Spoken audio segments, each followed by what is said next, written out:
Welcome to the next lecture on Raptor programming. In this lecture, we are going to discuss problems on decision structures. A decision structure allows a program to perform actions only under certain conditions. In any programming language, a programmer can decide whether to execute a set of instructions or not based on certain conditions. If the condition is satisfied, execute this set of statement. If the condition is not satisfied, don't execute this set of statement. These kind of decision making can be incorporated in programming languages with the help of a concept called as decision structures. Let's discuss with an example. It's a very simple example. Check whether a given number is an even number or odd number. For any problem, the first thing you are supposed to do is you have to identify three things. What input is required by this program, what output it is going to produce, and what is the process in between the input and output. So for this given problem, we required only one input, which we need to verify whether it is an even number or odd number. The first thing is read a number. Let's say num. So num is the value. We are going to check whether it is an even number or not. What is an even number? A number is said to be even number if it produces 0 as remainder when it is divided by 2. If it produces remainder as 0 when divided by, then display even number. Otherwise, display as odd number.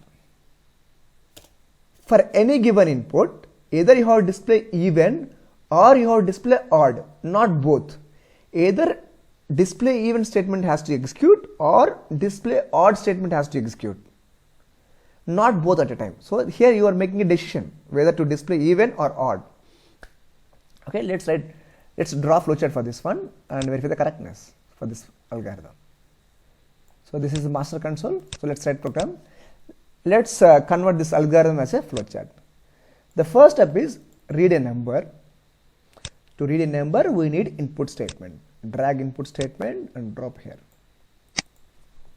Ask the user to enter a number. Enter a number. And give a name to a variable, let's say num. Whatever the value entered by user, that value will be stored in a variable called as num variable. Then, so after reading a number, you have to verify whether it is an even number or odd number. So you have to perform decision making process. Okay, so we will go for selection statement. So we can use this selection statement for decision making. Within the diamond, you need to specify the condition. If the condition is satisfied, this path will be taken. If the condition is not satisfied, this path will be taken. Either S path or no path will be taken, not both at any time. Whether it is S path or no path depends on whether the condition is satisfied or not. So first let's say what is the condition. The condition is if num divided by 2 and it produces 0 as remainder. So this is the condition. Previous lectures we discussed there is an operator called as mod operator that produces remainder. So when num is divided by 2 and if the remainder is 0 is the condition. If this condition is satisfied, you have to produce a statement as even number. So you need to produce a statement as even number. So select output statement, drag here. So here what happens, if the condition is satisfied, these statement will be executed and display here. This it is a even number.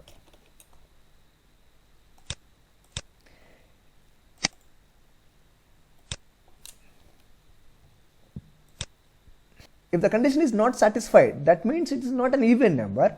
produce some other output.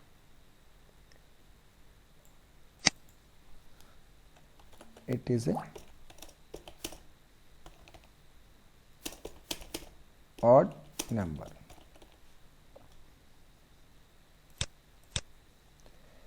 See here,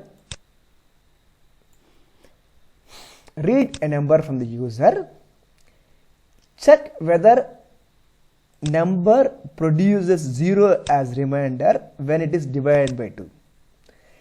If the remainder is 0 when it is divided by 2, then this path will be taken.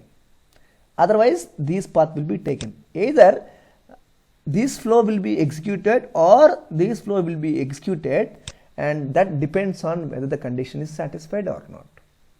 Let's execute our program step by step. Let me give 11 as input. So the given number is 11. Okay. Now the question is whether 11 mod 2 is 0 or not. 11 mod 2 is not 0. 11 mod 2 is 1. 11 mod 2 is not 0. So the condition is not satisfied. So the yes part will not be executed. Only the no part will be executed. So the no part will be executed and it will produce as output. Let's see the master console. It produces as it is odd number. Let's clear this and let's run this program once again. Now this time give some other input. Let's say number 18. So the num is having 18. 18 mod 2.